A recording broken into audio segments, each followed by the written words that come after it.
When a shopper places an order, you have one shot at winning them as a lifelong customer.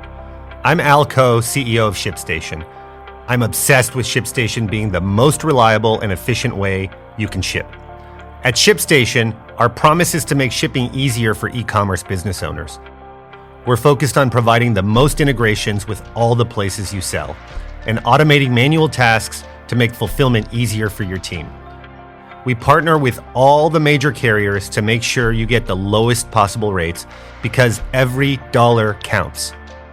So no matter what you're sending or where you're shipping to, ShipStation can get it there fast and keep your customers happy. See for yourself how ShipStation can reduce the time and effort you spend on order fulfillment. Go to ShipStation.com to sign up for your free trial. That's ShipStation.com.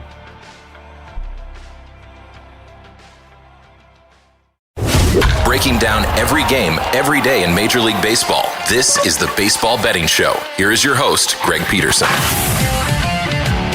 warm and friendly hello. Welcome to lovely Las Vegas for the Baseball Betting Show with myself, Greg Peterson, now part of the Beast and Family podcast. We've got a tremendous podcast for you. As joining me in segment number 2, we are going to be joined by Sean Zerillo, who does great work over at Action Network. For those of you guys that like my personal spreadsheet of all the handicap lines and everything like that, Sean does something very similar for baseball. Also the UFC as well. He does a great job modeling both of those sports. We're going to ask him about how much he's moved his totals the first month of the season, because I know that he does a great job of gauging just the drag rate on baseballs, what have you, and taking a look at the physics, the weather that we see with baseball, and how much you're able to get an edge in terms of totals, and we're going to ask him about that. We're also going to be taking a look at the way these teams that played in Mexico City might still be a little bit affected on Tuesday. We're going to dive into Tuesday's games as well. In the final segment, going to give you guys picks and analysis on our game on the betting board for this MLB Tuesday as we touch them all. If you have a question, comment, segment idea, what have you for this podcast,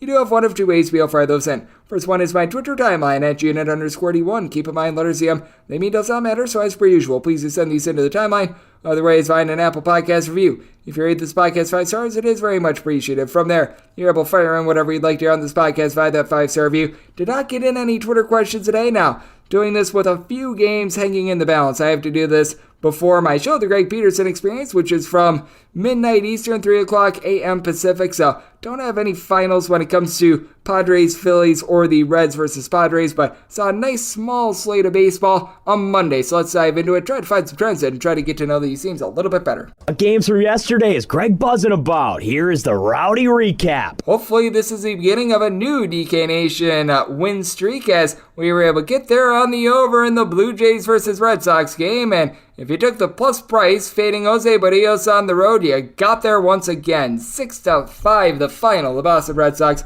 able to get it done. Jose Barrios, 5 1/3 innings, allows 11 hits, 5 runs, and 2 home runs. Another not-so-sharp performance for him on the road. At home, he's been fine.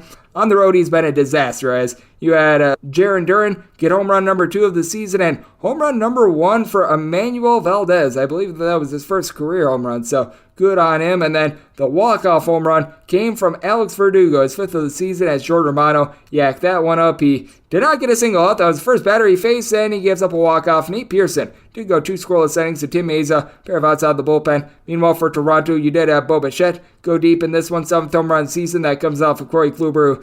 Not a great start, not a terrible start for him. He had 7 strikeouts, but 4 walks, including that home run. Give it up in 5 1/3 innings, 3 runs. And then the bullpen from there, not bad. You did have Josh Winkowski give up 2 runs, but he was badly hurt by Kike Hernandez having a pair of errors in this game. Chris Martin, scoreless inning, and then you had a pair of outs out of the bullpen from one Brennan Bernardino. So the Red Sox get there on the money line, and Red Sox have played more than 2/3 of their games to the over thus far this season. The Yankees continue to be the top under team in all of baseball. I believe that just 10 of their games out of 30 have gone over the total, and they lose by kind of 3-2 to the Cleveland Guardians after they were up 2-0 going into the 9th inning, and guess who blew it? Clay Holmes.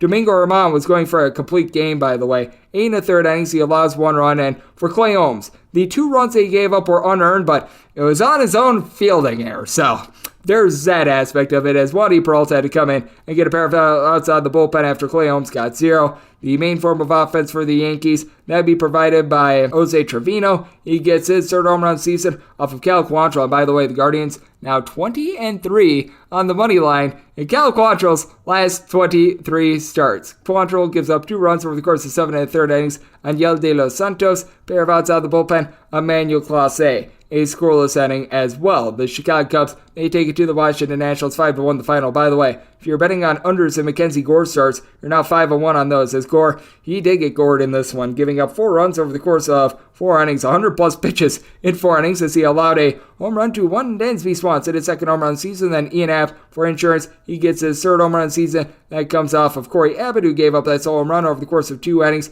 Thaddeus Ward, 2 scoreless innings. Mason Thompson, scoreless inning as well. And lone form of offense for Washington, Lane Thomas, his first home run of the season. That comes off of Drew Smyly, who was terrific. Gives up that 1 run over the course of 7 innings. Mark Leiter Jr. and Brad Boxberger both lent a scoreless inning. For the Atlanta Braves and the New York Mets, they split a pair, as for the Braves in game number 1, they got the win by a count of 9-8. Anyone who had the run line in this one should be feeling a little bit salty. They were up by a count of 9-5 going into the bottom of the 7th inning, as Spencer Strider did not have it in this one. 8 punch-outs in 5 innings, but allows 4 runs, including a homer. Going deep for the New York Mets, you had home run number 11 of the season for Pete Alonso, and then you had Eduardo Escobar go deep off of A.J. Minter in the 9th inning for his third home run season, and then Dylan Lee, he also gave up a home run, as it was number 2 of the campaign for one Brett Baty, who's really been a baddie for this New York Mets team, as Lee gave up that solo home run in 2/3 of an inning. Colin McHugh gives up 2 runs in 2/3 of an inning. Nick Anderson is scoreless inning. A.J. Minter, though, gives up a solo home run, and Jesse Chavez,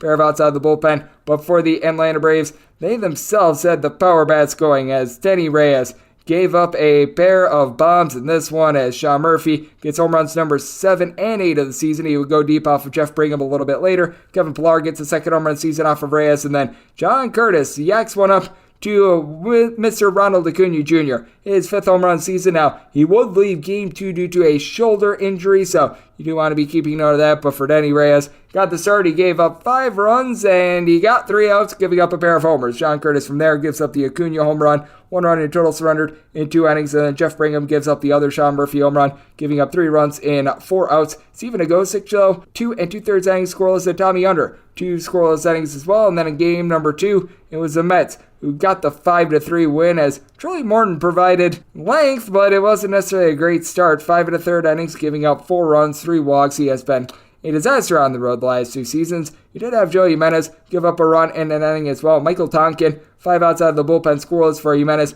He did yak up a home run to Jeff McNeil, second home run of the season. For Tyler McGill, could have been better, could have been worse. Gives up 3 runs in 5 2/3 innings, but the bullpen had his back. Drew Smith, 4 outside the bullpen, and David Robertson, 2 scoreless innings as well. So we saw a split there, and this is a game that is going on as I do this podcast. Giants and Astros tied up 2-2 going into the bottom of the 7th, so we shall see what happens there. Luis Garcia, by the way, the biggest news in this one is that he gave up a hit in the 1st inning, but had to leave after 8 pitches. So the Astros literally have to get at least 27 outs out of their bullpen in this one, and thus far not bad. Brandon Belak came in for long relief. He gave up 2 runs over the course of 4 innings, did allow a home run going deep off of him for the Giants. Jock Peterson, his 3rd home run of the season, but past that they've been holding down the fort, and Ross Stripling went 5 innings of length, gave up 2 runs, so not too bad there. So we will see how that shakes out in the AM, and how things are shaking out right now in Major League Baseball is that the unders have gotten hot.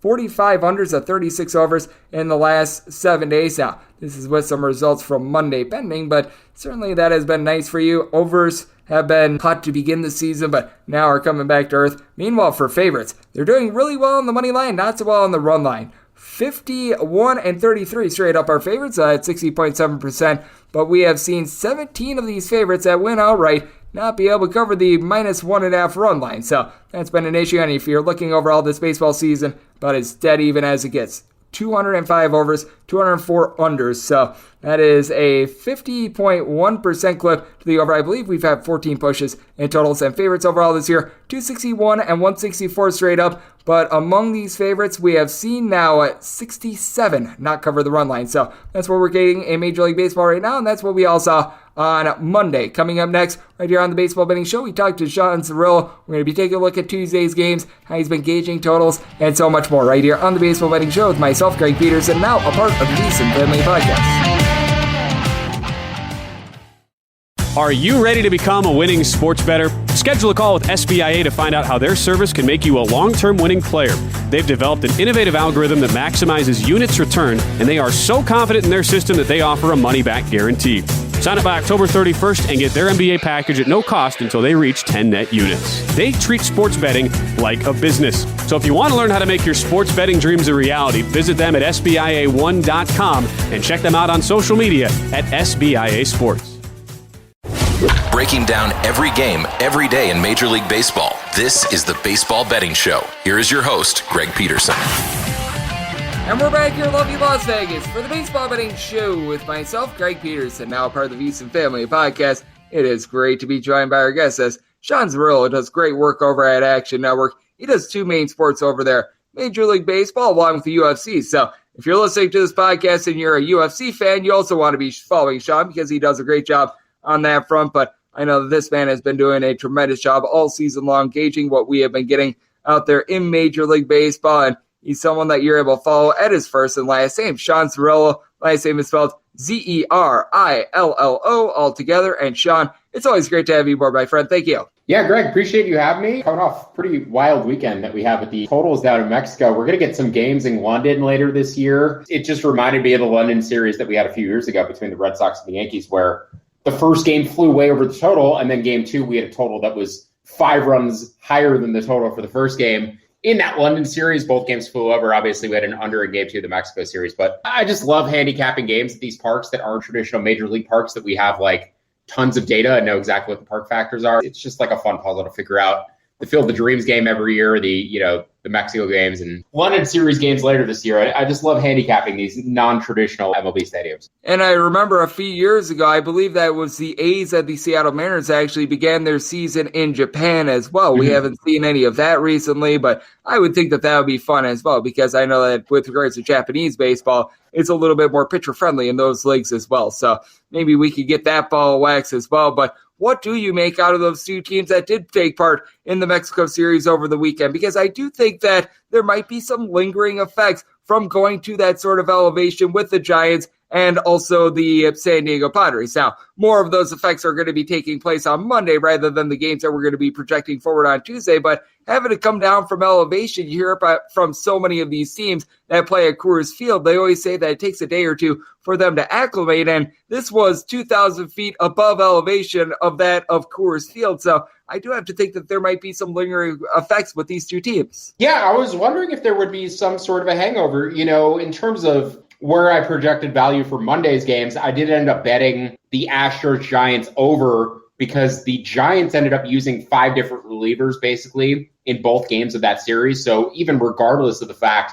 that their whole team might have this hangover coming down from the elevation, they actually had to use 4 of their best relievers in each of those games. And Cabildo also, even though he only pitched one game, ended up blowing it. So the Giants bullpen definitely got overworked in those games. The Padres did a little bit better of a job using one staff on one day and then one staff on the other day and, letting the rest of the guys rest on alternate days. So maybe the Padres pitching in a little bit better shape, but I did end up finding value on the Reds for Monday night as well. So yeah, I'm curious to see, how they play, like you said, coming off of that elevation. Their batters are going to be swinging for the fences, at these other parks where hitting fly balls is not going to guarantee a home run. So curious to see how it changes playing style or how it's going to impact these pitchers. But I just thought it was kind of hilarious, like the boost that some of these guys got to their season-long stat lines in the course of 2 days. Lamont Wade getting a couple easy homers in there. And I'm sure Major League Baseball was not too happy about the fact that they had set the humidor settings at the same level as a standard Major League Baseball park instead of the Coors Field settings, which is why we had a 60% home run to fly ball rate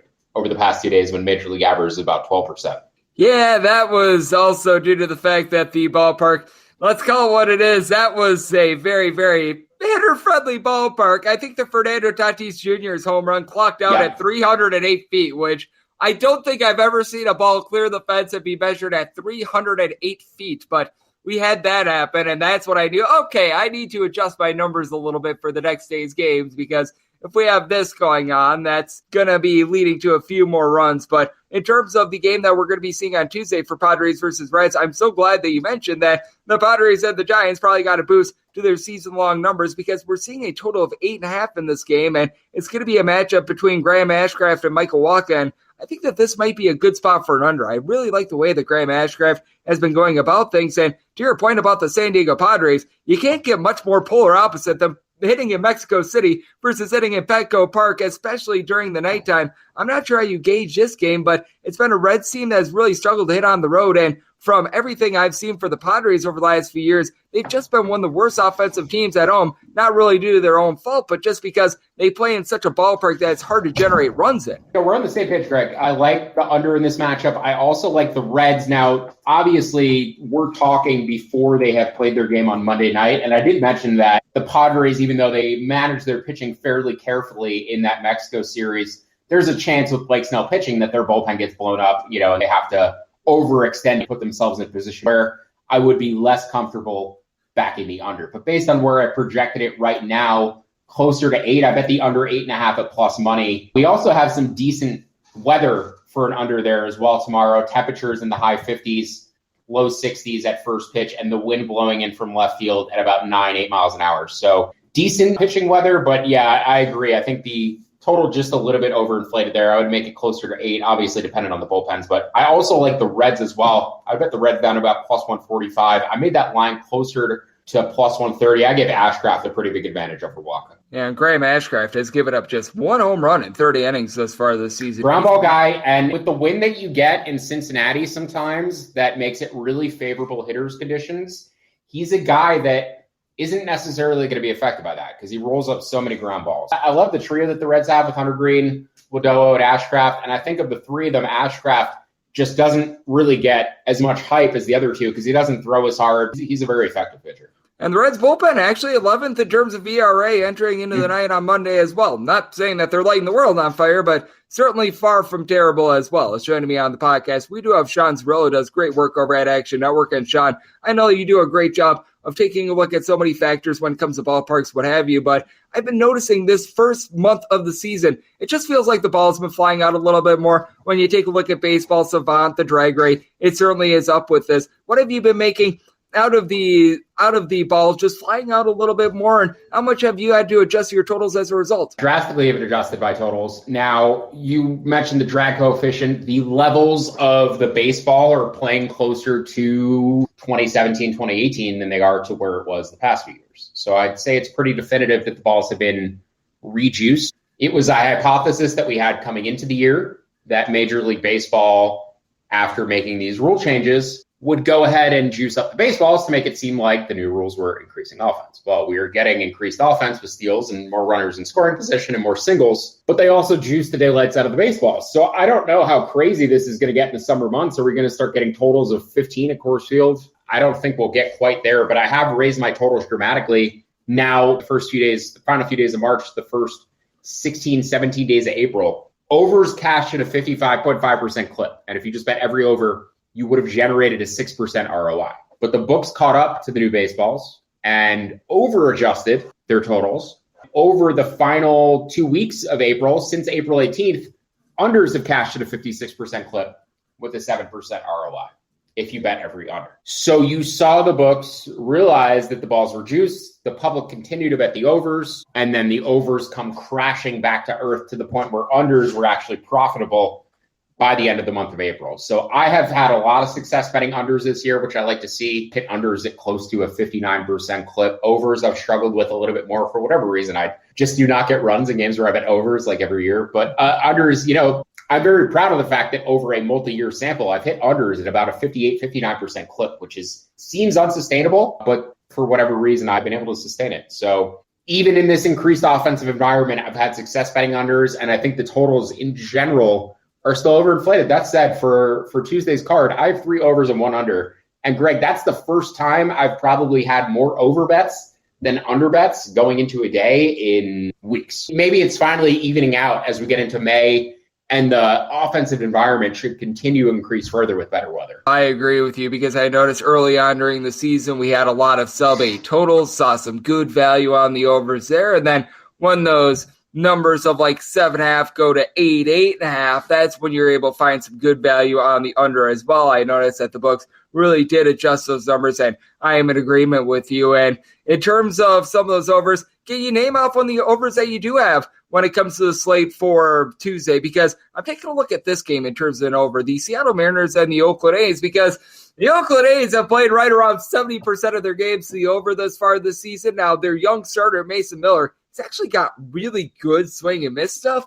He's sort of the Rick the Wild Thing Vaughn of their team, though. You just don't know what you're going to get. And having Bryce Miller on the other side making his MLB debut for the Seattle Mariners, despite the fact that he's backed up by a relatively trustworthy bullpen, I just cannot advocate for an under with one guy having pitched 8.1 career innings, another guy making his MLB debut, and the Oakland A's having one of the saddest bullpens in the history of baseball. Miller's been really weird, and there's a bunch of these young pitchers who seem to have this issue. Grayson Rodriguez has done it a few times. They fall apart completely for one inning in every start, but beyond that, they're great. And Miller has melted down, I believe, 2 times in the first inning, and then after that, been lights out for the 4 or 5 innings after that. So maybe he's the kind of guy who, if he gets rocked in the first inning, you take a look at a live under because he maybe got it out of his system. It just maybe, I don't know if it's nerves or what have you, but when Ohtani first came to the league, he did it a bunch. When Syndergaard first came to the league, he did it a bunch where the first inning of every start or the second inning of every start, they would load the bases, walk 4 guys, and then either get a double play or give up 5 runs, and that would be their night. In terms of this matchup, I actually do like the under. The Mariners debutant projects decently well for me. Miller is a guy who I think is going to continue to project well in terms of like a season-long ERA, but as I said, the blow-ups are going to be there. I made it closer to 7.5, so I do like the under at 8, to about minus 108, but the overs that are on my card, the Braves and Marlins over 7.5, the Angels and Cardinals over 8.5 with a couple of left-handed starters there, and the Twins and the White Sox over 8.5 as well. I'm also on the Twins in that matchup. So those are my 3 over bets that I made just based off of projections for Tuesday, all about a half run higher than worry about them. And I'm so glad that you bring up the St. Louis Cardinals as joined me on the podcast. We do have Sean Zerillo, does great work over at Action Network, because one of the most befuddling things of the season has been really the entirety of the St. Louis Cardinals. I feel like I'm living in a bizarre world where the St. Louis Cardinals start out the year 10-19, but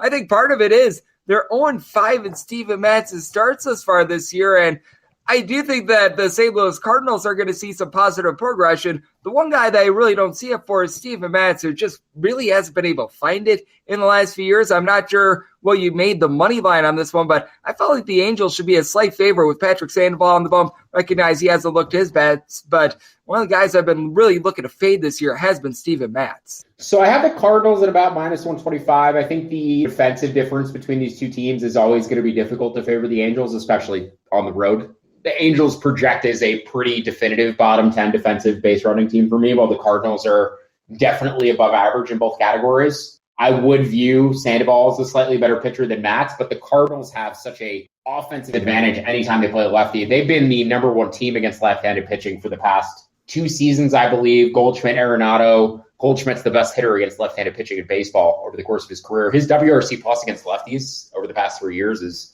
217. He's 117% better than league average against left-handed pitching. Goldschmidt's absurd against lefties, as is Arenado. The fact that they're still giving Taylor Motter at bats is really weird. I don't know what they're doing with Taylor Motter, what they see with Taylor Motter. I didn't even realize Taylor Motter was in the league still until I saw him in my model on their roster. It's really bizarre. They also just extended him. I don't know what they're doing. But if you're going to do that, do you want to trade the excess hitting that you have for some pitching at some point? Because your pitching is awful, awful. And every year it seems like the Cardinals make a run over the summer where they catch absolute fire. I've had their win total under the past 2 years, and they ended up beating it. And this year I bet their divisional bets, and I sprinkled their World Series props and their pennant props, and they are abysmal yet again to start a season. So I think Marmol's on the hot seat, but both the Angels and the Cardinals project extremely well against left-handed pitching. I made this total closer to 9.25, so over 8.5 was a pretty easy bet for me. I'm also going to look, I would imagine, a first 5 over 4.5 if that pops up, because I made that first 5 total closer to 5 as well. Yep, we're in agreement there. And to your point on Taylor Motter, I just still remember him best from playing for the Kiwoom Heroes during the KBO in 2020 and being released after 12 games because he couldn't even hit in South Korea. So that was not so great. And I do want to close it up with this game because we've got a really nice pitching matchup that is going to be going on Tuesday. I think is worth highlighting. That'd be the Arizona Diamondbacks and the Texas Rangers. You got John Gray on the bump for the Texas Rangers, and Zach Gallen is going for the Arizona Diamondbacks. Zach Gallen is currently on a run that I believe in his last 4 starts, he's got a strikeout to walk rate of 41. It has been absolutely ridiculous what we have seen. I don't think he's going to be able to keep up a strikeout to walk rate of 41, but how do you take a look at this game? Because right now we're seeing the Arizona Diamondbacks as about a minus 130 favorite, total of 8, and typically with totals of 8, you want a good pitching matchup to be able to go under on this. I feel pretty good about this pitching matchup to go under. Yeah, I made this about 7.6, so I would definitely lean to the under, assuming the roof is going to be closed in Texas, which I believe it would be. Arizona, by the way, if you're ever looking for roof information, the Arizona Diamondbacks have a website where they show whether the roof will be closed or open before every game. So if you're looking to handicap Diamondbacks games in terms of the roof, check that out. But the Rangers, I don't believe any of the other teams have that. So cool resource the Diamondbacks post. I bet the Rangers really early here. DraftKings opened to plus 150 on them. I made it plus 125. So plus 150 was a very easy bet for me. I was shocked to see that number. I'm very high on the Diamondbacks. I probably bet the Diamondbacks more than any other team this season. And Zach Gallen is a guy who I was on from day one when he came up with the Marlins. I've been betting Zach Gallen consistently, hyping him up. So if I'm showing clear value at the open on a bet against Zach Gallen and the Diamondbacks, I think it's a pretty evident play that the Rangers were the value side. In terms of the first 5 line, I'd make that about minus 150. I would imagine that's roughly where it will be. The full game line, the Rangers bullpen, pretty comparable to what the Diamondbacks have. And the Rangers are the better, maybe not better, but they are also a comparable defensive and base running team. I think they might have a slight offensive advantage. It's really close. Like, these teams are both on the way up. Both came into the season with win totals between probably 78 and 82. And I think they're both at the start of their competitive window. For the next 5 years, at least, I would say these teams are going to be 500 or better clubs and competitive in the playoff hunt. So fun series here. Definitely will catch my attention. And there's a chance both of these teams are playing in October. So definitely keep your eye on this one. Yep, and a good look there, being able to get a plus 150 on the Texas Rangers. That was just absolutely ridiculous. Fortunately, I don't have access to DraftKings out here in lovely Las Vegas, or else that's one that I would have hopped on as well. But I know their openers are really soft, especially when you get, days like Monday where you have half the teams off or more than half the teams off. So they are able to put out their Tuesday lines. I bet that at 11 a.m. today, Eastern time. So that was out really early. If you have access to DK and you're able to bet openers, they also don't move them based off of pitching injury announcements sometimes too. There was a Diamondbacks game where they were facing the Brewers, and I believe Woodruff got scratched. Brewers had to call up Jansen Junk, and they left the lineup as though Woodruff was still pitching, and it was the biggest edge I'll have all season. Yeah, keep an eye on that. Even that day, that specific game, they weren't the only one. There were several books that failed to change their line once Woodruff was put on the IL. And I'm talking about 3 hours after he was put on the IL. So when you see some of these starters go on the IL, make sure you check those lines. Somebody might have a bad number up. And keep in mind that when we had the Mexico series as well, I believe that the total opened at 8.5. Yeah, if you took the over there, that's probably the easiest cash that you're going to get all year. But open 8.5, 9, reopened 13, closed again, reopened 14.5, closed 15.5. And then for the next game, while game 1 was going on, they reopened game 2 at the same number, and then immediately shut it down and reopened it at 17.5, and then shut it down again and reopened it at 19.5. So they made the same mistake 2 days in a row. They got people with 4 runs of CLV on the opener. Yep, when you're able to get that sort of closing line value, if it doesn't get there, you just recognize the fact that you got super duper unlucky. You say, yep, if I bet this 10 times, I'm going to be making money long term. And a man that does a tremendous job of being able to take a look at the game of baseball is you, Sean. You do absolutely amazing work over at Action Network. And I know you do a great job when it comes to gauging the UFC as well. So love the good people at home know it's all on tap for you and how people can follow along on social media and other platforms. Yeah, big UFC pay-per-view this week in addition to the Kentucky Derby. So one of my favorite weekends of the year. So yeah, I'll have all my content on Twitter, as you mentioned, at Sean Zerillo. I'll post everything up over there. And other than that, you can find all my bets for free, as always, every day in the Action app. We'll find all of my bets and my price targets. And I promise you, I'm spending hours every day modeling this, and this is my entire life for 6+ months. So pretty much my life at the moment and my life every summer is just keeping an eye on these markets. Yep, Sean is a really big grinder. I absolutely respect the heck out of what he does, doing my own handicaps, as you could always see from my spreadsheet. Sean does pretty much the same thing with him, with all of his lines. He does a great job updating these overnight as well, based on the wind condition, what we all see from the bullpens as well. Sean is one of the best at modeling baseball and the UFC that you're going to find. And every single time he joins this podcast, I feel like we get just a little bit smarter. So a big thanks to Sean Zerillo for joining me right here on the Baseball Betting Show, now part of the VSiN family of podcasts. And coming up next is that time the podcast to give you picks and analysis on every game on the betting board for this MLB Tuesday as we touch them all. Breaking down every game, every day in Major League Baseball. This is the Baseball Betting Show. Here is your host, Greg Peterson. And we're back here in lovely Las Vegas for the Baseball Betting Show with myself, Greg Peterson, now part of the VSiN family podcast. Always great to get Sean Zerillo aboard. He does great work over at Action Network, taking a look at the game that we all know and love in baseball. For those who are fans of the UFC as well, he does a great job on that front as well, but the reason why we always get him on this podcast is for the baseball. I actually would like to get him on the Greg Peterson Experience one of these times to talk a little UFC as well. But he does an amazing job taking a look at everything on the diamond, does a great job with his own projections as well. I know that he's done incredible work taking a look at just ballpark conditions, ballpark dimensions, to be able to hone in on totals, and every single time he joins this podcast, I feel a little bit smarter. So big thanks to Sean for joining me in the last segment. Now it is that time of the podcast to give you picks and analysis on every game on the betting board for this MLB Tuesday as we touch them all. If a game is listed on the betting board, Greg has a side and a total on it, so it is time to touch them all. Do note that any changes that are made to these plays will be listed up on my Twitter feed at GNN_D1. We're going to go in Las Vegas rotation order. This is where we go with the National League games first, then the American League games. Any interleague games, those are going to be at the bottom. That'll keep things all nice, neat, clean, and easy. So without further ado, let's dive in on this first game as it is 9:01, 9:02 on the betting board. The Atlanta Braves hit the road to face off against the Miami Marlins as one Sandy Alcantara is going to be going for the Fish, and Bryce Elder is on the bump for the Atlanta Braves. Braves opened up the very slight favorite. Now this has moved to Miami, being anywhere between a -110 to a -125 favorite for the Atlanta Braves. Find them anywhere between even money and +108 total on this game. It is 7.5. The over is between -110 to a -120. The under is anywhere between even and -110. And when it comes to the Braves, I need at least a +108 to take a shot here. I set Miami as a slight favorite of -107. If I was getting them as the underdog, absolutely I'd be in on Miami, but I think that this number has moved a little bit too far. With Sandy Alcantara, he's just looked very shaky thus far this season, and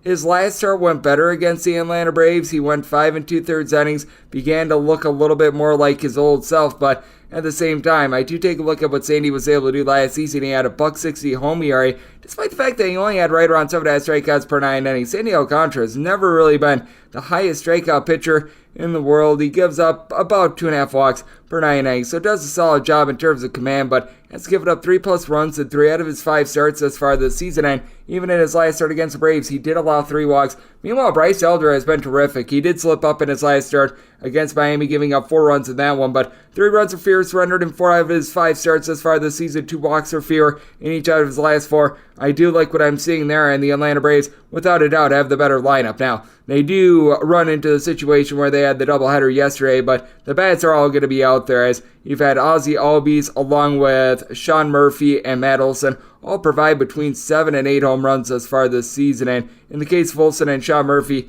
entered into Game 2 of their doubleheader with north of a 370 on base. Ronald Acuna Jr. did have to leave the game early yesterday, and is a little bit of a concern, but by and large, the Atlanta Braves should be at full force in this game. Austin Riley has been struggling a little bit, but you know that he's going to be able to pick it up. Someone who's been able to supply just 5 home runs thus far this year. I think that he's going to be able to improve a little bit, and gotten some good production out of someone like a Sam Hilliard, who's hitting above a 280. Meanwhile, for the Miami Marlins, they get on base. They're league average in terms of batting average, but they're at the bottom of the National League in terms of runs per game because they just don't have a ton of power. You've got Jorge Soler along Jazz Chisholm, who both have been able to supply 5 home runs apiece. For Soler, he's doing a good job of being able to get power behind it, but he's just not finding holes right now. Luis Arias hitting a 438 has been absolutely incredible. And then you do have Garrett Cooper, who's been able to about a 275. You've been able to get quite a bit of production as well. And of Yoli Gurriel hitting above a 300, but this bottom of the fold just leaves a bunch of men on base. As Solero, I mentioned before, is hitting at 220, and then you've got Gene Segura, Nick Fortes, Avicio Garcia, Jacob Stallings,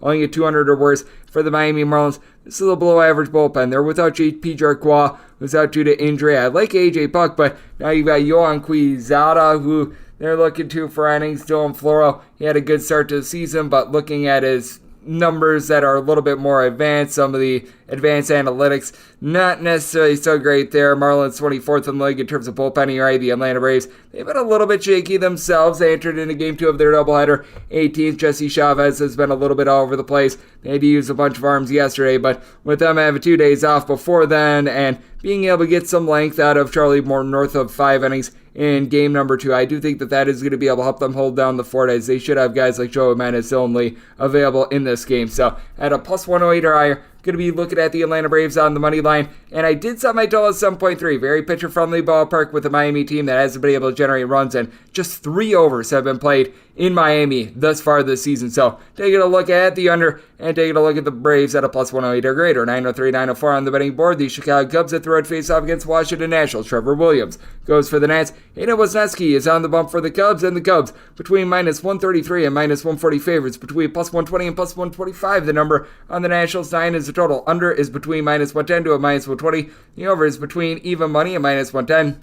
Did set my total at an 8.4. I'm going to be diving under with Washington Nationals. This team has been deplorable with regards to their offense, as they are dead last in the National League in terms of home runs thus far this season, as Jhamir Candelario, entering into Monday, was the only guy on the roster with more than 2 home runs. Now, they do have guys that are able to get on base for you. Joey Meneses, Keibert Ruiz, both entered into yesterday, hitting above a 280. Victor Robles, his on base has been right around about a 370. Alex Call has been able to give you some good at-bats, but no power whatsoever. Meanwhile, you've got a Chicago Cubs team that they lead the National League in terms of batting average, as among their 10 players that have received more than 30 at-bats entering into yesterday, every one of them was hitting at least a 250, and every single player in the starting lineup yesterday was hitting at least a 250. Power numbers could be a little bit shaky, but Cody Bellinger, 7 home runs, hitting nearly a 300. You've been able to have Patrick Wisdom go deep 10 times this far this season. They've now got Nelson Velasquez back at the fold. He's got 3 bombs in his first 20 at-bats.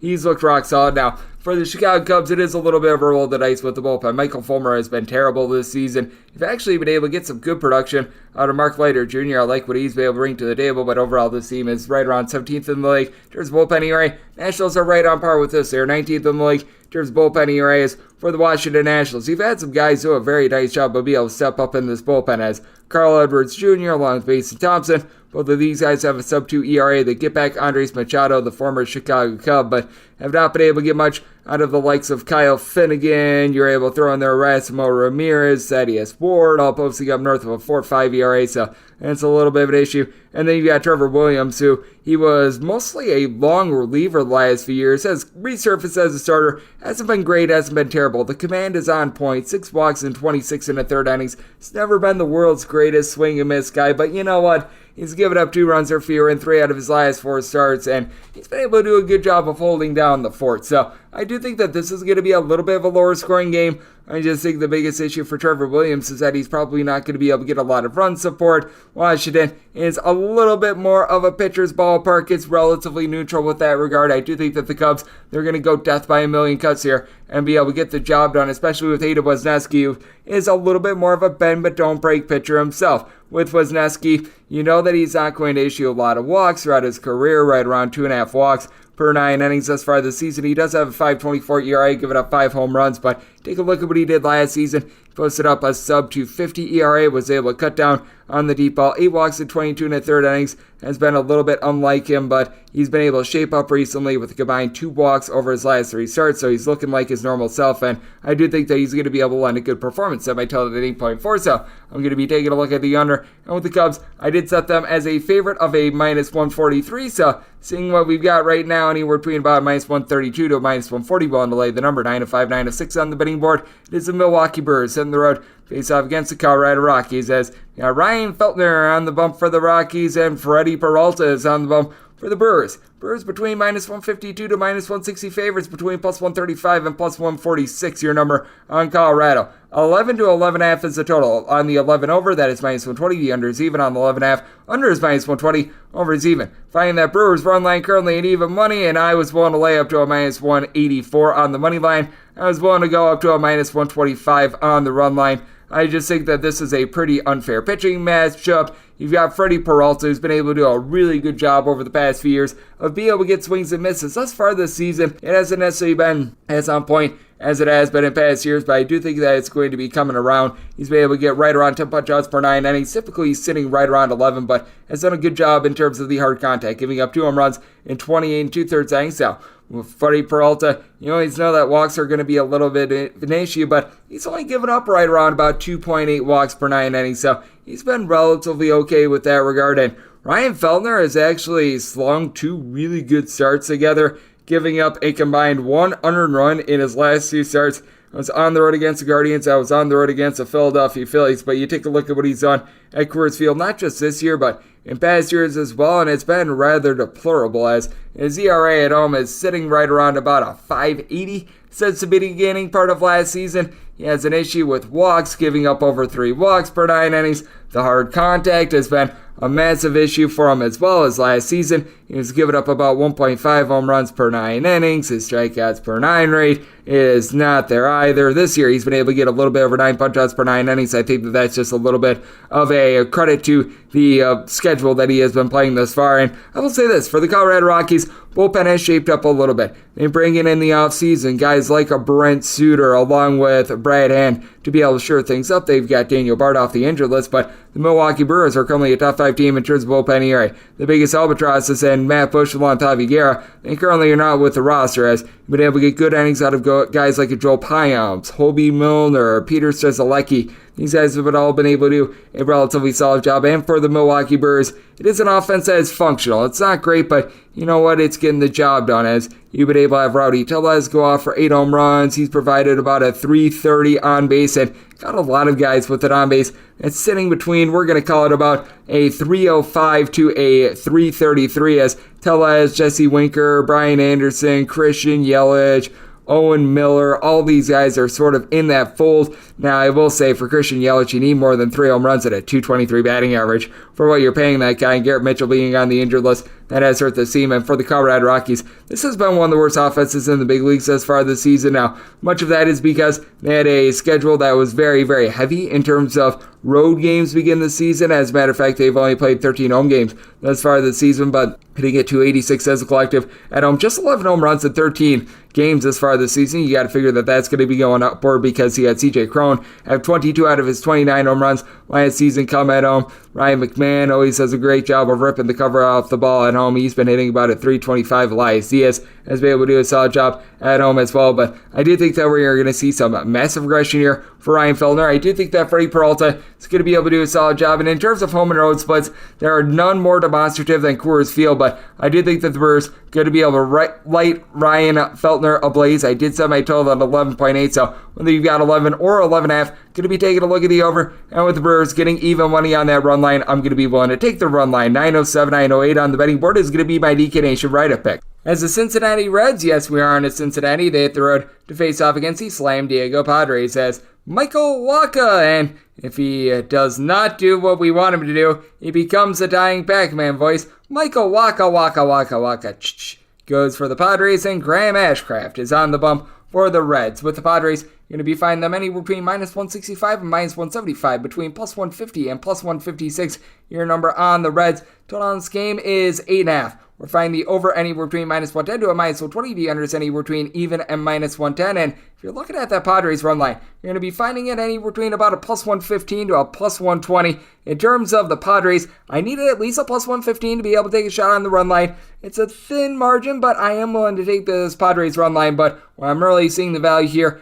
that would be on this total under. Something that I've talked about a lot is how pitcher-friendly this ballpark is in San Diego. As you saw last season with the Padres, they were scoring 3.7 runs per game at home compared to 4.9 runs per game on the road. This might explain the reason why in games played in Canada and the United States, this is a San Diego Padres team that thus far this season is fourth worst in the league in terms of runs per game, and they are currently hitting at 215 on U.S. and Canadian soil. That is the worst of any team in all of baseball. So, and it's not been too terrific. Now, with Michael Wacha, it has been a rough start to the season for him, as last year he had a career renaissance, posting up a 3.32 ERA, getting just 7.5 strikeouts per 9 innings, but opponents, they only hit a 2.33 off of him. The ERA is ballooned to 6.75, despite the fact that his walks per 9 rate still right around the same, about 2.2, 2.3 from last season. But what has really been going up is that teams are hitting north of a 3.11 off of him, and I don't think that that's going to be the case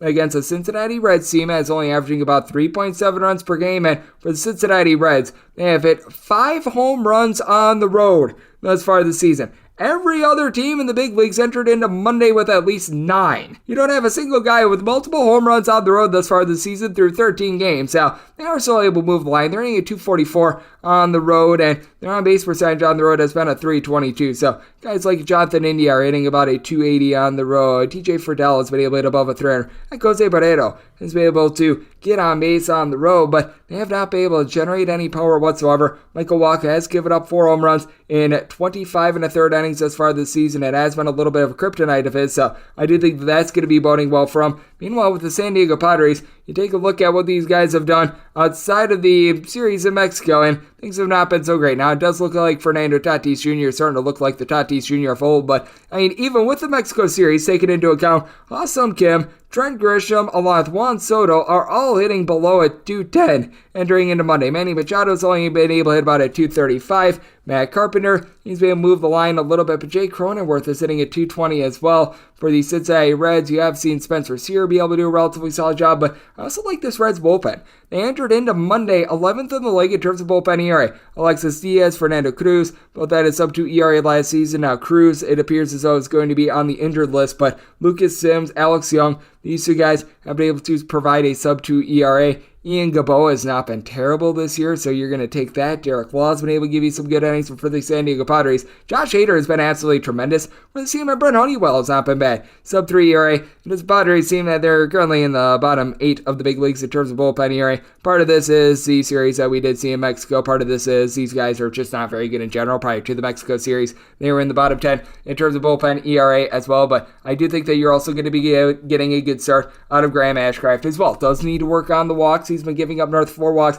per 9 innings, but 1 home run surrendered in 30 innings, 2 runs or fewer surrendered in each out of his 5 starts. His strikeout numbers are up. Last year, he was getting right around 6.5 punch-outs per 9 innings. Thus far this season, that has been up north of 7 strikeouts per 9 innings, so that is something that you very much do like to see with him. My DK Nation write-up pick, that is going to be on the under sub. I told that 7.6, and with the Padres, we'll take plus 115 or greater on this run line. 909, 910 on the betting board. It is Philadelphia Phillies on the road going up against the LA Dodgers, as Julio Arias is going to be going for the Dodgers, and Matt Stram is on the bump for the Philadelphia Phillies. And the Phillies are anywhere between plus 135 and plus 148 underdogs. Meanwhile, with the Dodgers, it's anywhere between minus 155 and minus 165. 8 to 8.5 is the total. On the 8.5, under is minus 120. The over is even. On the 8, over is minus 120, and the under is even. And if you're looking at the Dodgers run line, currently find that anywhere between a plus 115 to a plus 120. Set the Dodgers money line under minus 185. It's going to lay up to a minus 105 on the run line. I am going to be taking a look at this Dodgers run line as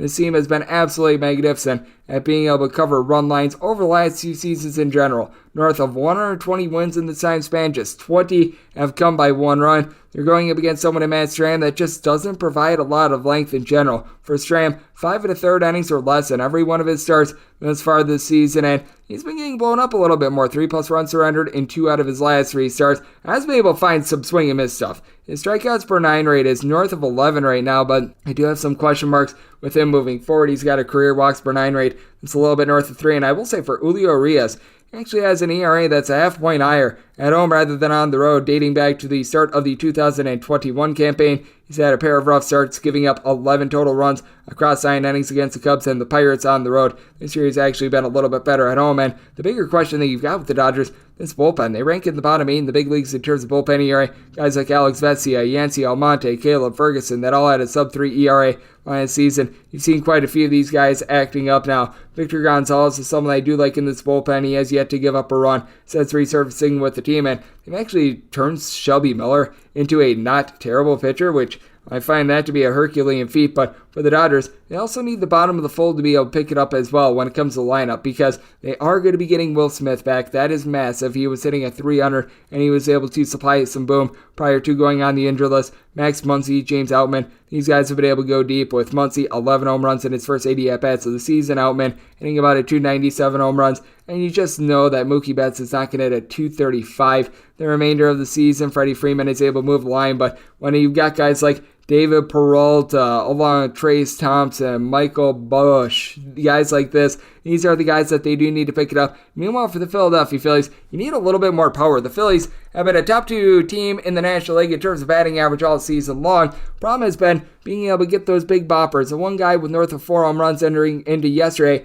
is Kyle Schwarber. Now, seems like Bryce Harper is on his way back. That is going to be able to help out with this aspect as well. And you've got plenty of guys that are moving the line and getting on base. JT Realmuto, Alec Boehm going into yesterday, hitting above 275. And then you got Christian Pache, along with Bryson Stott, Nick Castellanos, Armando Sosa, Brandon Marsh, all hitting above a 305 entering into yesterday. And Trey Turner hasn't done a lot either. I talk about the LA Dodgers bullpen, and the Phillies bullpen has actually looked better in the last 2 weeks, but they are still in the bottom 10 if you look at the entirety of the season. In terms of ERA, Jose Alvarado has been amazing in this bullpen, but Craig Kimbrell is still employed. Gregory Soto, after a rough start to the season, he's been able to find it. He's back below a sub-3 ERA. Andrew Vasquez has been really good this year. I don't think that he maintains a sub-2 ERA, though. And Sir Anthony Dominguez has been a little bit all over the place. And you've got Andrew Bellotti currently on the injured list as well. So I do think that the LA Dodgers are going to be able to restore order. And I do think that they're going to get, when they're pented, multi-run wins. I do think that Julio Urias, after a pair of rough starts, he's going to be able to find it. Semi-total at 8.4. I would rather have an 8 over rather than an 8.5 under, with the way that the Philadelphia Phillies have just been able to get on base in general, and the way that the Dodgers entered into the weekend dead last in the National League in terms of batting average, but one of the best teams at being able to draw walks. You know that they can go off for home runs at any time. They are number 1 in the National League in terms of home runs. I do think that there are going to be some fireworks involved in this one. So I'm going to be taking a look at the 8 over, and I am taking a look at the Dodgers on the run line, laying a 1.5. 9-11, 9-12 on the betting board. It is the New York Yankees. They're playing out the Cleveland Guardians, as Garrett Cole is going to be going for the Yankees, and Tanner Bibby is on the bump for Cleveland, and Cleveland is anywhere between a plus 145 and a plus 160 underdog. Meanwhile, in between minus 165, minus 180, your number on New York. 7.5 is the total. The under is between minus 120 to a minus 125. The over is anywhere between even and plus 105. Seeing a straight 7 out there. Over is minus 120, and the under is even. All the books I have available to me are showing at 7.5, and I would be willing to go under in this ordeal with the New York Yankees. They have been the best under team in all of baseball. They're dealing with an injury to Aaron Judge. He may or may not be back for this game, as he has had to miss the last 2 games for the team. And even if you've got him back in the fold, the bottom of the lineup is right now absolutely terrible, as you've got Isaiah Kiner-Falefa, along with Oswaldo Cabrera, Oswald Peraza, Aaron Hicks, all these guys hitting below 200, and then Anthony Volpe, Willie Calhoun. These are guys hitting more in that pocket about a 220. I actually like the fact that DJ LeMahieu has been able to give you a little bit more recently. Multi-hit game yesterday. Anthony Rizzo, 370 on base. He's been able to slug out 5 home runs thus far this season, but against righties and lefties, this team has really struggled, and they go up against the Cleveland Guardians team that since the All-Star break of the 2022 season, they have been the number 1 bullpen in terms of ERA. James Karinchak has been a little bit of a roll of the dice, but you got Trevor Seaven, Nick Sandlin, along with Emmanuel Clase, Aniel de los Santos. All these guys are able to lock it down in that bullpen. Eli Morgan is someone I do like as well. And for the New York Yankees, what's really been keeping them above water and above 500 has been this bullpen has been absolutely amazing. Going into Monday, it seemed number 2 in the big leagues in terms of bullpen ERAs. You're getting it from darn near everyone not named Clay Holmes. Clay Holmes has been a relative roll of the dice, but guys like Jimmy Cordero, Ron Metanacchio, Ian Hamilton, Michael King, all these guys posting up a sub-275 ERA has been massive, and Garrett Cole has been really the most untouchable pitcher in the big leagues for his first 6 starts of the season, giving up 5 runs across 6 starts, no home runs. His walks per 9 rate, that number is right in the neighborhood about 2.5. He has been actually decreasing his strikeouts a little bit, still right around 10 strikeouts per 9 innings, but a little bit down from what you typically see, but he has been tremendous. Meanwhile, for Bibby, I liked him at the minor league level with the Cleveland Guardians, and his first start was a gem, 5 2/3 innings, 8 strikeouts, 1 run allowed against the Colorado Rockies. Then again is the Colorado Rockies on the road. So, yeah, that is going to be needed to be taken with a little bit of grain of salt. Now, I do think that he's going to be able to go out there, sling 5 relatively solid innings, be able to hold down the fort, but I just don't think that he is going to be out-dueling Garrett Cole in this ordeal. If you're taking a look at this Yankees run line, you're going to be finding it anywhere between about a plus 120 to a plus 125, the biggest roll of the dice, whether or not the Yankees are able to score enough. I do think that they're going to be able to do so, and this Cleveland Guardians team, in terms of their lineup, they just have not been able to generate any offense either. The Cleveland Guardians entered into the series dead last in the American League in terms of total home runs, and all these guys that were able to move the line a season ago, like Steven Kwan, Ahmed Rosario, Andres Jimenez, Oscar Gonzalez, Jose Ramirez, Will Brand, and all these guys that were hitting a 270 or greater a season ago, big fall off. Only Kwan and Ramirez are currently hitting above a 255 among these guys, and don't have a single guy with north of 3 home runs. So I'm going to be willing to take that Yankees run line, set them at a minus 125. I think that Garrett Cole, he's going to be able to go out there, fly out and dominate here at a 7.5. Also going to be taking a look at the under 913, 914 on the betting board. The Toronto Blue Jays hit the road to face off against the Boston Red Sox. Tanner Oak is going to be going for the Sox, and Yusei Kikuchi is on the bump for the Toronto Blue Jays. Total on this game's 9.5, over and under, both at minus 110. Meanwhile, with the Jays, you're getting them between minus 110 to a minus 120, with the Red Sox finding them as good as a plus 102, as bad as a minus 110, and I set the Blue Jays at a minus 124. I'm going to be willing to ride with the Jays on the money line now. Both of these teams did not necessarily get the world's greatest starts from their starters early on yesterday, and I do think that we are going to be seeing more of the Toronto Blue Jays' power coming to the forefront. They entered into yesterday tied for 18th in the league in terms of home runs. When you've got a trio of guys like Flaguro Jr., Matt Chapman, and Bo Bichette, you know that is going to be going northward, as all these guys between 5 and 6 home runs entering into yesterday. Bichette did hit a home run yesterday to be able to bolster that, but all these guys are hitting north of a 300. Like Whit Merrifield, he's showing that good old Kansas City form. He's been hitting above a 300. What's been really killing them has been some of the guys at the bottom of the fold. Kevon Biggio has become an automatic out. Danny Jansen, Dalton Varsho, these guys have not been able to give you a lot. And Kevin Kiermaier has been surprisingly solid. Meanwhile, you've got a Boston Red Sox team that entered into yesterday averaging 5.7 runs per game, third in the big leagues, as they've been a little bit of a top-heavy team themselves. Tristan Casas has not been able to do anything up at the plate. Kike Hernandez, Rafael Devers are both hitting at 240, but with Rafael Devers, he has also been able to supply 10 home runs, which has been good. Masataka Yoshida, along with Alex Verdugo, Justin Turner, these guys are giving you north of a 355 on base as well. And Reese McGuire, when he's been behind the dish, has been able to do a solid job of being able to move the line as well. But for the Boston Red Sox, they entered into this series in the top half of the big leagues in terms of bullpen ERA. I don't think that there's any way that is going to be lasting. Now, the good news is they get Chris Martin back in the fold. He had a good, solid back half of the 2022 season, but guys like Ryan Brazier, Brennan Bernardino, you're able to throw in there as well. Richard Blyer, Caleb Bort, I think that he's now out of the fold for good. These are guys that you really can't trust in. And for the Toronto Blue Jays, it's been a big giant roll of the dice with their bullpen as well. Anthony Bass has been horrendous both on the field and off the field to those that are on airplanes, so that's not necessarily too terrific. Yimi Garcia has been not so great this year. Zach Pop, Trevor Richards, along with Adam Simber, these guys have been shaky. I like Eric Swanson. Tim Meza, Joe Romano all posting up a sub-3 ERA, but both of these teams do have some shakiness in terms of their bullpen. I do think that Yusei Kikuchi is starting to find a little bit of a different gear as well. His strikeout numbers, they are down from a season ago, as last year he was getting right around 11 strikeouts per 9 innings, but his walks per 9 rate was an abysmal north of 5. He has been getting more like 9 strikeouts per 9 innings, but just 6 walks in 27 innings. You do like to see that. Meanwhile, Tanner Houck, he's been a little bit wild. He's been giving up right around 3.5 walks per 9 innings, about a 4.50 ERA. I do think that this should be trending a little bit more in the positive direction, though. He last year also had some really bad home and road splits. .82 road ERA compared to a 4.45 ERA at home. He has always had his struggles when he has been at Boston, so that's a bit of an issue. He's always been someone that does a relatively okay job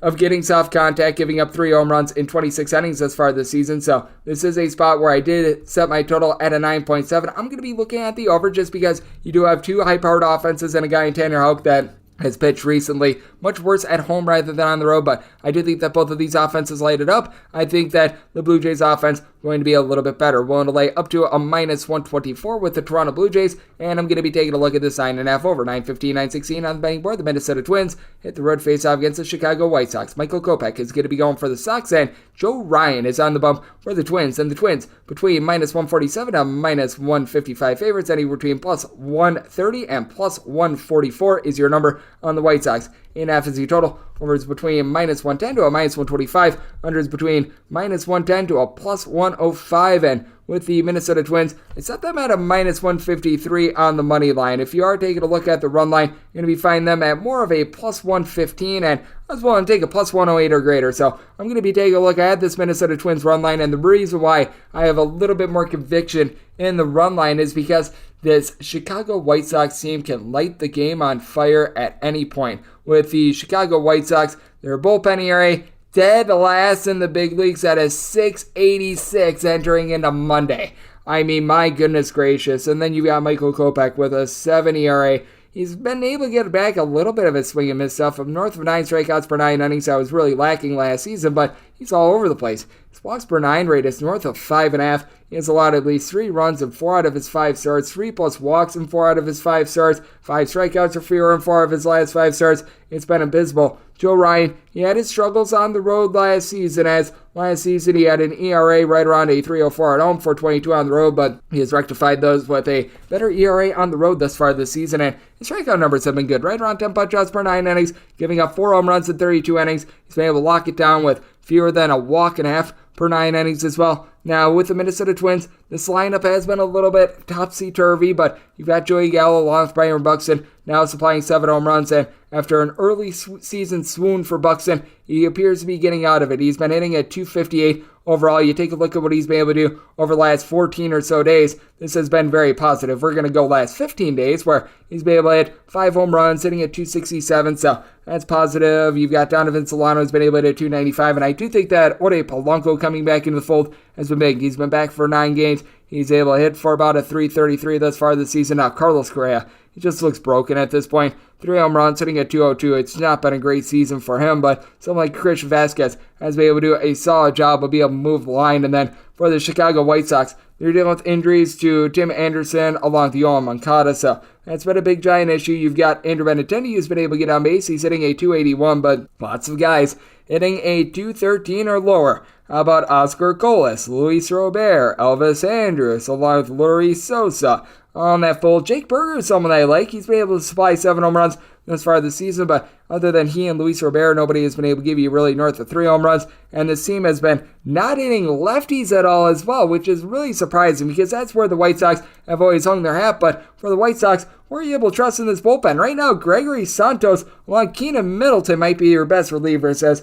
Joe Kelly, Kendall Graveman, Aaron Bummer, Jake Diekman, all these guys have been terrible this year. Even Graveman has north of a 5 ERA. Meanwhile, the Minnesota Twins, not necessarily the world's greatest bullpen in the world, as they're currently clocking in with a bullpen ERA that is 15, so that's the league average. But Yohan Duran is someone I do like. You've got Giovanni Morin, who had a sub-3 ERA last year, along with Orde Lopez, so you had some relatively nice pieces, and a guy in Joe Ryan that I think should be able to dominate Michael Kopech in this circumstance. So this is a spot where I'm going to be willing to take that plus 115 price on the Minnesota Twins run line. I did set my total at 8.3. I just don't think that the White Sox are going to be able to hold up their end of the bargain. Minnesota Twins, in terms of team ERA, they rank in the top 5 of the big leagues. So taking a look at the under, and I'm going to be taking a look at this Twins run line, 917, 918 on the betting board. It is the Baltimore Orioles. They hit the road to face off against the Kansas City Royals, as Ryan Yarbrough is going to be going for the Royals, and Tyler Wells hopes to pitch Wells for the Orioles, and the Orioles are anywhere between minus 140 to minus 150 favorites, anywhere between plus 130 and plus 135 is your number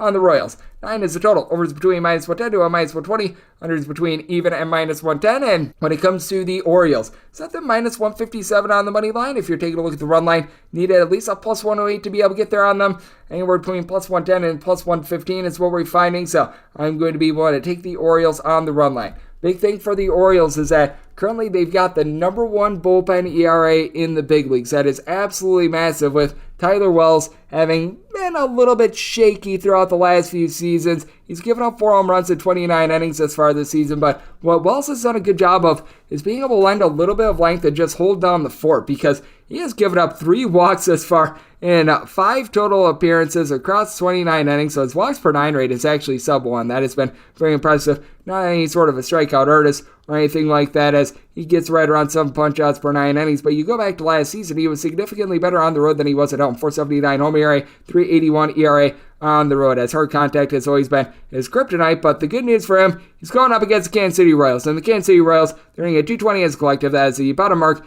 in the American League. They've only been able to supply 20 home runs as well. Bobby Witt Jr., Vinny Pasquantino, a combined 9 home runs. They've been able to do a solid job there, and Pasquantino is hitting at 279, but you got Bobby Witt Jr. hitting a 222, and when you take a look at this Kansas City Royals team, right now you've got 2 guys that have provided you with north of 42 at-bats, actually 3 guys that have provided you with north of 42 at-bats, hitting above a 222. It is absolutely terrible, as Kyle Isbell, MJ Melendez, Franmil Reyes, Hunter Dozier, Nate Eaton, we'll go down the list of guys hitting below the Mendoza line of 200. Meanwhile, for the Baltimore Orioles, the team is in the top 8 in terms of runs per game, as Ori Mateo has been absolutely amazing for this team. He and Cedric Mullins have a combined 21 stolen bases, most among teammates in the big leagues. For Mateo, 6 home runs, 395 on base. Ryan Mountcastle has been able to do a solid job slugging out 6 home runs. Power numbers have been fading a little bit here in recent days, but Adley Rutschman is moving line. He's got a north of a 400 on base, and it's not necessarily a bunch of power that is getting it done for the Orioles. 34 home runs in 28 games is nothing to scoff at, but it's not anything ridiculous. But guys like Ryan McKenna, Ramon Urias, being able to hit 275,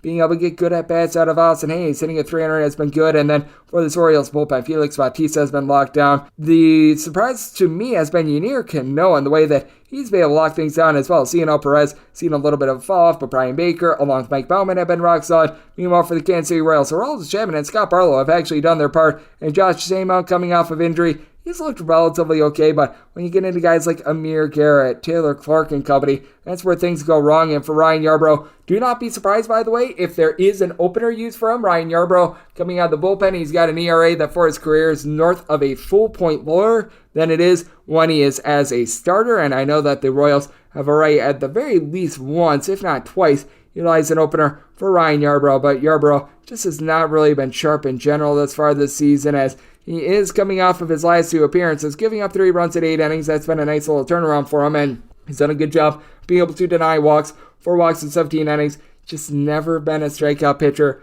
Ball is going to be in play left and right, so I do think that that is going to be resulting in some runs to Tyler Wells. He is prone to giving up some hard contact as well. Set my total at 9.3. Looking at the over, and with Baltimore, going to be willing to take them at plus money on their run line, laying a run and a half. 919, 920 on the betting board. The Oakland A's play host to the Seattle Mariners, as you've got the Millers. We are the Millers, as Mason Miller goes for the Oakland A's. Bryce Miller goes for the Seattle Mariners, and your total on this game, it is 8, with the under anywhere between minus 110 to minus 120. The over is anywhere between even and minus 110. With Seattle, they're anywhere between minus 138 and minus 145 favorites, anywhere between plus 125 and plus 128. Your number on the Oakland A's. I set the Mariners at a minus 166, and if you're taking a look at the run line, you're getting that anywhere between about a plus 120 to a plus 125. I am going to be willing to take the run line in this ordeal, as you've got an Oakland A's team that is currently 29th out of 30 teams in terms of bullpen ERA. There's just really nobody trustworthy for the team. Juric Familia is Spanish for blown save. That's not great. They're dealing with an injury to Danny Jimenez, one of their better relievers. Domingo Acevedo was supposed to be good for the team. He has been absolutely awful. Sam Moll, Zach Jackson, they had a sub 3.5 ERA last season. They've been shaky. I mean, Richard Lovelady might right now be your best reliever. And now for the offense, they do have to go up against someone in Bryce Miller that at the minor league level wasn't great, wasn't terrible. He had 4 starts this season, and he was just getting rocked at AA Arkansas as he gave up 2.3 home runs per 9 innings. Worked on the command, but wasn't too good. If you look at his 2022 numbers at the minor league level, though, much better. 11 punch-outs per 9 innings, giving up 0.7 home runs per 9 innings, but 3 walks per 9 innings. And with the Seattle Mariners, they do back him up with one of the better bullpens that you are going to find out in the big leagues as the Seattle Mariners enter into the series, number 6 in the league in terms of bullpen ERA, as Andres Munoz is currently out of the full, but we still have Paul Sewell, Penn Murphy, pair of guys that had a sub-3 ERA last season. Matt Brash has been a little bit all over the place, but Justin Topa has been really good along with Taylor Saucedo. They're posting up sub-250 ERAs. And then for Mason Miller, this is going to be start number 3 for him.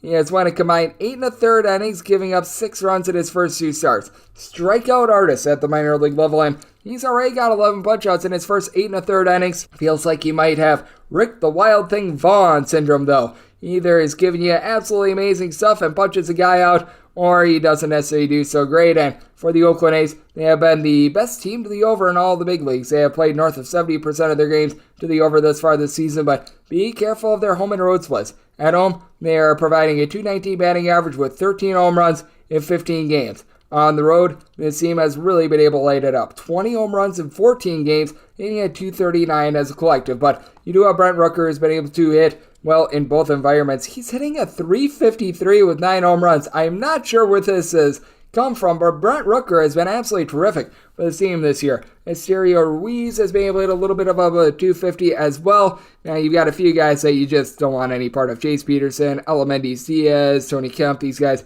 hitting below the Mendoza line of a 200, but Ryan Noda has been able to give you some good at-bats. AC Saguiar has put deep 5 times, and for the Seattle Mariners, batting average is still eluding this team. They were 3rd worst in the league in terms of batting average last year. They're back in the bottom 3 this year, but Jared Kelenic has been incredible. 7 home runs, hitting above a 300. You've been able to have a lot of guys hitting between about a 235 to a 245 as J.P. Crawford, Julio Rodriguez, Cy France, and Eugenio Suarez are all in that category. But for Suarez, Crawford, even France, these guys are providing a relatively solid on base. 31 home runs, though, in 28 games. He needed to be a little bit higher with the team that doesn't necessarily move the line. Colton Wong, A.J. Pollock just have not necessarily been too terrific for the Seattle Mariners team, but you do have Teoscar Hernandez supplying 7 home runs. Not a lot of average, but I do think that they're going to be able to get to Mason Miller. I do think it's going to be a little bit loose, and with the Oakland A's in general, the way that they just give up runs, I think that it is conducive for an over. Some might tell it at 8.1. Looking at the over in this ordeal, and with the Seattle Mariners, I'm going to be willing to lay the run line with them. 921-922 is a game that is currently off the board between the Pittsburgh Pirates and the Tampa Bay Rays.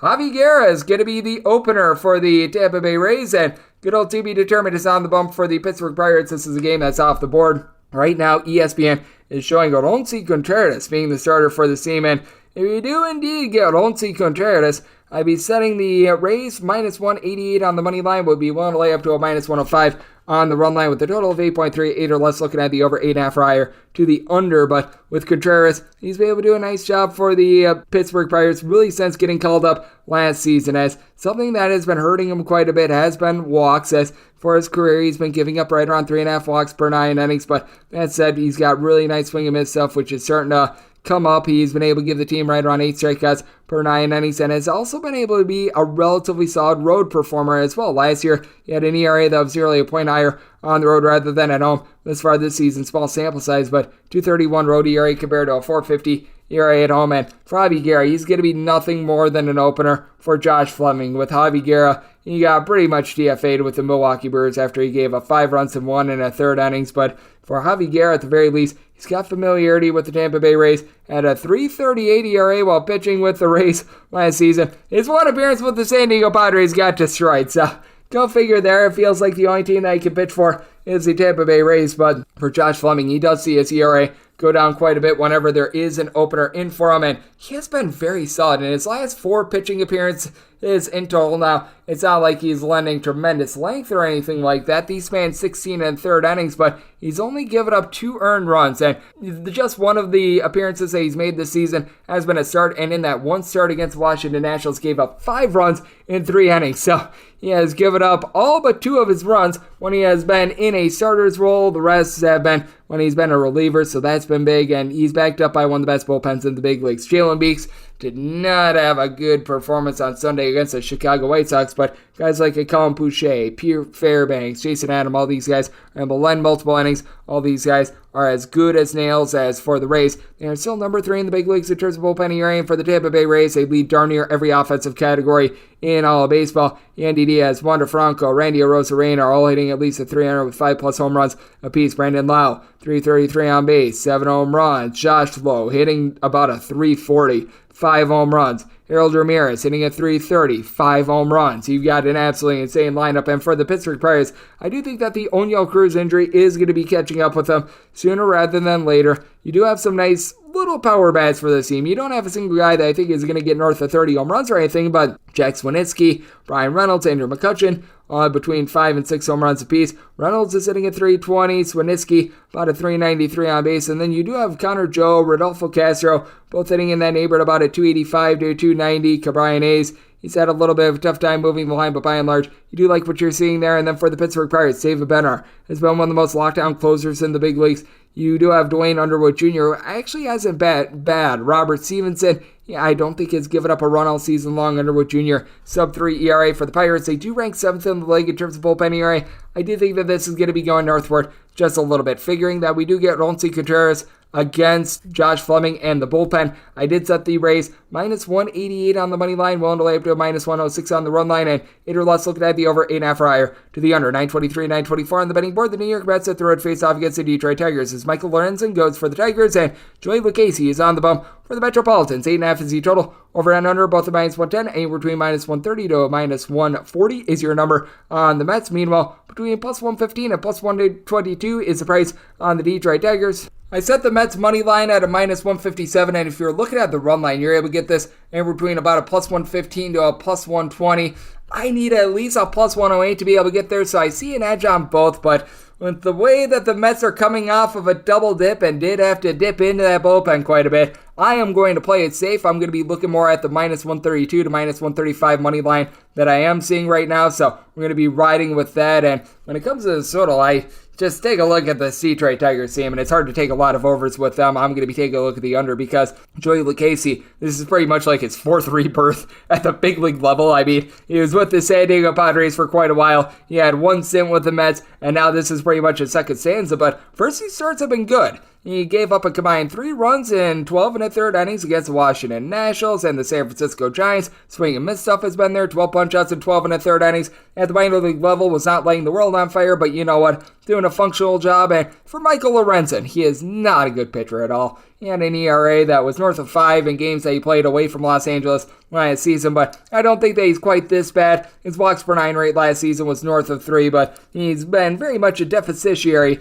of the fact that in his first start against the San Francisco Giants, gave up 6 runs in 4 innings while trying to come back. He's given up 5 runs in his last 10 innings, which, once again, nothing great, but he is playing in a very pitcher-friendly ballpark, and it's been a Mets team that was able to ignite in terms of their offense yesterday, but all in all, entering into that double dip, they're hitting about a 240 as a collective. Pete Alonso has been able to give you 11 home runs this year. He has been amazing, but nobody else is giving you north of 4, and you do have a lot of dead bats right now in this Mets lineup, as you got Mark Canha along with Francisco Alvarez, Starling Marte, owing in that neighborhood about 225, and then Tommy Pham, Francisco Lindor, Eduardo Escobar. These are guys hitting at 215 or lower. The guy that has really been raking for this team has been Brett Baty. I mean, this guy has come up and he has been absolutely tremendous, but you know what's not tremendous right now? The Detroit Tigers and their offense. They are in the bottom 5 of the big leagues in terms of home runs and in batting average. You take a look at this Detroit Tigers team, and you've got Matt Vierling, who's been able to move the line. He's hitting about a 285, which has been nice. Zach McKinstry has been able to hit about a 270 as well. But among guys that have north of 65 at-bats, you've got one guy hitting above a 235. That is absolutely terrible. And then you do have a pair of guys that have been able to slug out more than 3 home runs, and Gary Carpenter and Nick Maton. They both have been able to supply 4. Between the two of them, they're hitting below the Mendoza line of 200. And for the Detroit Tigers, you do have a little bit of caution with taking a look at an under because this bullpen is not what it was last season. Last year, they had Gregory Soto, Michael Fulmer, guys like this, Joey Jimenez. They still have Jose Cicerno from last season, but you can tell that it has taken a little bit of a nosedive. This is the Tigers bullpen that's currently 20th in the big leagues in terms of ERA, though I will say Jason Foley has been very good in this bullpen, sub-2 ERA. Meanwhile, for the New York Mets, they did have to use up quite a few of their guys yesterday, but you still have quite a few guys that should be able to go because they did get 2 days off.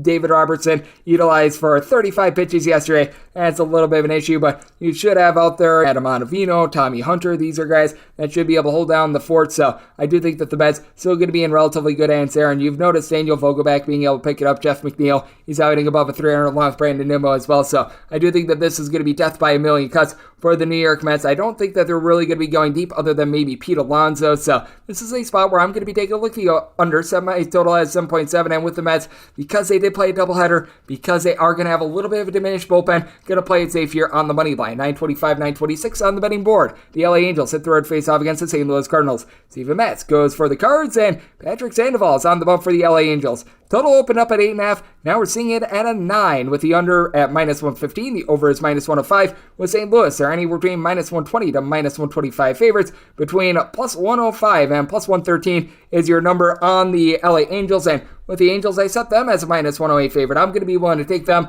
on the money line, and I'm in lockstep with our good friend Sean Zerillo. I'm taking a look at the over. Obviously, would like an 8.5, a little bit more than a 9, but I did set my total at a 9.1 because with the LA Angels, this has actually been a bullpen that if you look at the ERA, and if you look at the ERA only, they're 8th in the league. We all know that this is not the 8th best bullpen in the league, but if you're looking at the raw numbers, they are, and what that points out to me is that there's going to be some negative regression with the likes of, Jaime Barria, Andrew Wantz, Aaron Loop. I actually do like Matt Moore. Matt Moore has provided a sub-2 ERA since being part of last season, but yeah, it's not a great bullpen. Meanwhile, for the St. Louis Cardinals, they've been having their issues as well. I like Giovanni Gallegos, Genesis Cabrera, but Ryan Helsley, since back half last season, has not necessarily been himself. Zach Thompson, along Chris Trent, these guys are a little bit of a roll of the dice, but I mean, the biggest thing here is that Steven Matz is just absolutely terrible. He has made 5 starts, and the St. Louis Cardinals have lost all 5 of them. Now, they haven't provided him a lot of run support. They have scored 4 runs or fewer in every one of them, but they have given up 5+ runs in each out of his last 4 starts as well. With Steven Matz, he's pitched a little bit better at home, but he's given up 5 ding-dongs over the course of 26 innings. He's getting right around 9 strikeouts per 9 innings, but his walks per 9 rate is a 4.5. He's always given up hard contact. Meanwhile, you've got someone in Patrick Sandoval that's the exact opposite. Since the beginning part of last season, right around 0.7 home runs per 9 innings, and has always been a road performer. 2.54 road ERA compared to a 3.31 ERA at home last season. He does have an issue giving up walks, dating back to last year, right around 3.7 walks per 9 innings. And for the Angels, it is obviously a top-heavy lineup. That just happens when you've got Mike Trout and Shohei Ohtani doing what they're doing, but you do have someone in Gio Urshela who's been able to move the line. He's been with about a 300, and I do like the way that Hunter Renfroe has performed as well. He's actually the team leader in RBI, 7 bombs, 20 RBI, 325 on base. He's been solid. Anthony Rendon has 0 home runs thus far this season. Brandon Drury has gone a little bit hot with the bat, but the team has had to mix and match without having Logan Hoppy out there, who had really been a nice find for this team. Meanwhile, for the St. Louis Cardinals, it was mentioned by your good friend Sean Zerillo, this offense is going to be starting to pick it up quite a bit. You right now have one guy with north of 4 home runs, and that would be Nolan Gorman. Paul Goldschmidt is still stuck on 4 home runs along Tommy Edman. And I mean, it's a St. Louis Cardinals team that they're hitting a 262 as a collective. They're moving the line. They've got a 334 on base. They just haven't been able to drive these guys in. There's going to be positive progression, as I like to call it, with them, as you've got Brendan Donovan, Tommy Edman, Jordan Walker, Wilson Contreras, Nolan Gorman, all in between about a 267 to a 277. So these guys are going to be able to pick it up. I mean, Paul DeJong, who was terrible last year, he's actually been able to get on base this season as well. So I do think that we're going to see plenty of runs, even though St. Louis is a little bit more pitcher-friendly. I did set my total at 9.1, but still looking at the over. But I just flat out think that Patrick Sandoval is a better pitcher. I'm going to be looking at the Angels on the money line to go along with this over. 927, 928 on the betting board. The Texas Rangers play the Arizona Diamondbacks, as Zach Gallen is going to be going for the D-backs. And You got 55 Shades of John Gray on the bump for the Rangers, and the Rangers are anywhere between a plus 110 to a plus 118 underdog, anywhere between minus 125 and minus 130. Your number on Arizona, 7.5 to 8 is the total. On the 8, unders minus 115, the overs minus 1.5, on the 7.5, overs minus 120, and the under, it is even. And so my total is 6.9. I'm going to be looking at the under, but I did set the Rangers out of minus 109 on the money line. I do think that Zach Gallen is a better pitcher than John Gray, but he's having to pitch on the road for one. And for two, you've got an Arizona bullpen that isn't quite on par with that of the Texas Rangers, in my opinion. With the Arizona Diamondbacks currently 23rd in the big leagues in terms of bullpen ERA,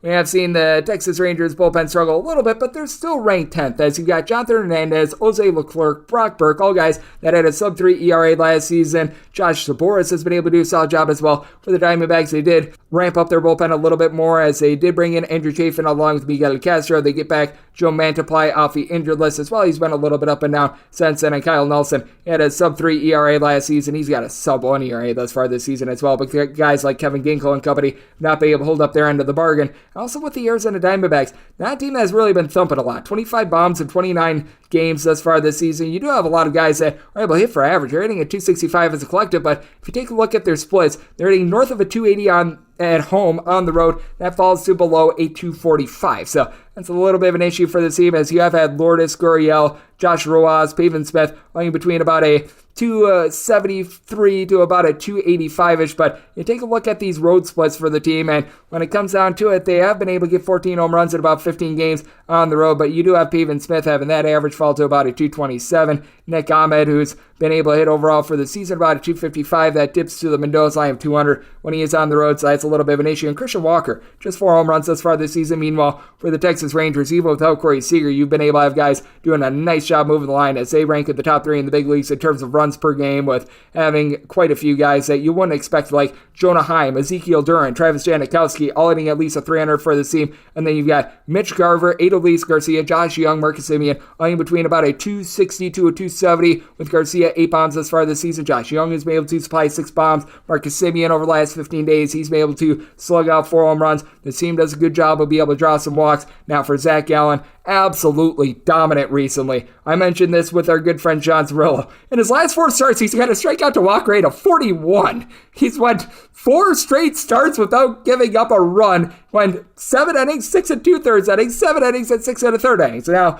I will say this, that came against the Brewers, the Miami Marlins, the San Diego Padres, and the Kansas City Royals. Not necessarily the greatest of competition, but I mean, still, I don't care. When you have that sort of a run, you have that sort of a run. It is tremendous. Meanwhile, for John Gray, 3 earned runs or fewer given up in each out of his 5 starts this far this season. Hasn't lit the world on fire with a 3.91 ERA, but has been solid. Strikeout numbers have been down. He's only been able to get about 7.5 punch-outs per 9 innings, but I do think that the Rangers have a leg up in terms of the lineup. I do think that they get to Zach Gallen, but I think that both of these pitchers perform very well. Set my total at 6.9, looking at the under. Set the Rangers a very slight favorite at home, so take a look at the Rangers on the money line and the under, and we're up things up at 929, 930 on the betting board. It is the Houston Astros playing against the San Francisco Giants. Anthony DeSclafani is going to be going for the Giants, and Hunter Brown is on the bump for Houston. Houston setting between minus 162 to minus 170 favorites, between plus 142 and plus 155. Your number on San Francisco. It is the over and the under are both at minus 110, and set my total at 9.2. Going to be taking a look at this total over now. With the Houston Astros, last year they were number 1 in the big leagues in terms of bullpen ERA.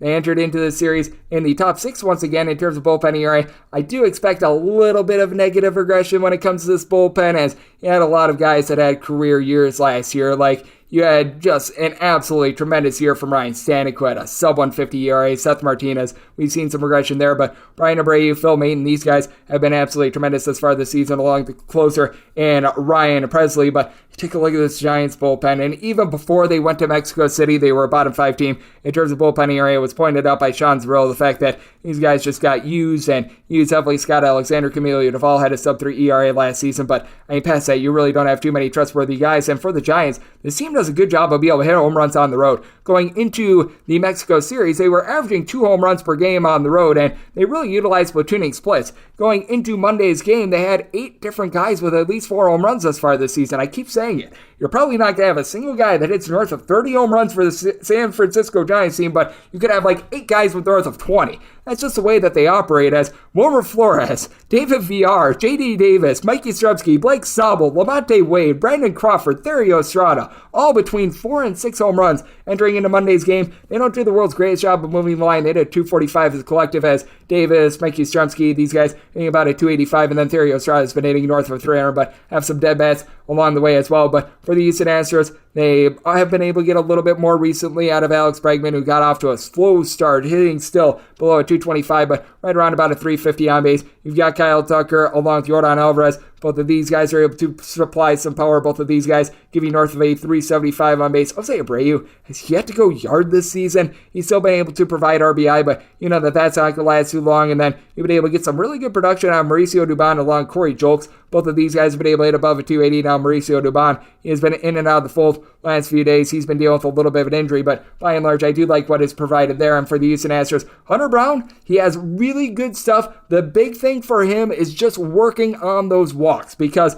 he's got a walks per 9 rate for his career, a little bit north of 3, but this kid is really able to sling it. He has been able to get, in terms of strikeouts per 9 rate, right around 9.5 thus far this season. And Anthony DeSclafani, looking like the guy that we saw 2 years ago when he had right around a 3 ERA when the San Francisco Giants were able to win the NL West. He has given up 2 runs or fewer in terms of earned runs. He had an unearned run given up in his start against Detroit in 4 out of his 5 starts. Now, he has been giving up some hard contact. 4 home runs surrendered in his last 3 starts, but he's really been able to deny the walks. 3 walks in 30 innings, but he's backed up by a bullpen that is completed another poop. And I do think that the Astros are going to be able to get to him in this spot. So my total at 9.2. I'm going to be taking a look at the over for the Houston Astros. I set their money line at a minus 176. If you are taking a look at the run line of the Astros, you're currently finding that right around about a plus 115. I'm seeing it straight, plus 120 out there. I was willing to take pretty much even money or better on this Astros run line. I see a bit more of an edge on the run line, so going to lay the run and a half because I do think that they get into this bullpen, and I'm taking a look at the over. And now we'll wrap things up for the Tuesday edition of the Baseball Betting Show, now part of the VSiN family of podcasts. Big thanks to Sean Zerillo of Action Network for joining me in the last segment. If you do like what you're hearing from this fine podcast, Baseball Betting Show,